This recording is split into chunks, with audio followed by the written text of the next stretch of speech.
వే gold trusted gold buyers మీరు తాకట్టు పెట్టిన బంగారాన్ని విడిపించి ఈ రోజు ఉన్న మార్కెట్ ధరకు కొనబడను. కొన్ని రోజులుగా ఆకాశాన్ని తాకిన బంగారం ధరలు ఒక్కసారిగా 28% మేర పతనమయ్యాయి.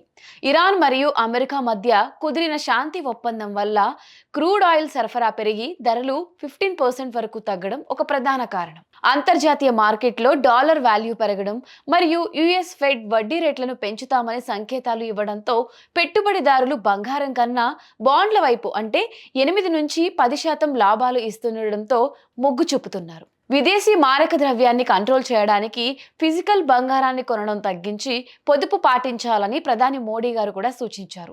దీనివల్ల మన దేశంలో బంగారం డిమాండ్ సుమారు 10 నుంచి 20% వరకు తగ్గిపోయింది. హైదరాబాద్లో 24 క్యారెట్ల 10 గ్రాముల బంగారం ధర వచ్చేసి 1,46,000కు పడిపోగా 22 క్యారెట్ల బంగారం ధర 1,33,890 రూపాయలకు పడిపోయింది.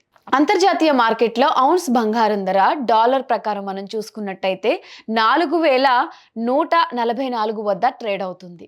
ఈ ధర దాదాపు 4,000 వద్ద స్థిరపడే అవకాశం ఉందని, అంతకంటే భారీగా పడిపోయే అవకాశం లేదని నిపుణులు చెప్తున్నారు. ఇప్పుడు బంగారం కొనడం మంచిదా లేదా ఒకసారి చూద్దాం.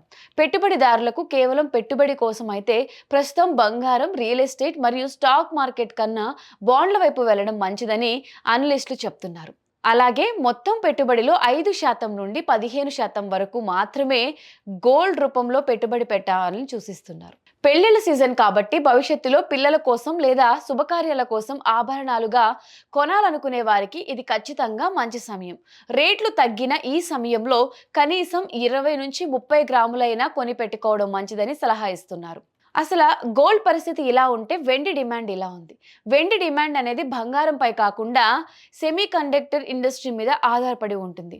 వీటికి డిమాండ్ ఎక్కువగా ఉండడం వల్ల సిల్వర్ ధరలు భవిష్యత్తులో ఇంకా బాగా పెరిగే అవకాశాలే ఉన్నాయని చాలా మంది నిపుణులు చెప్తున్నారు.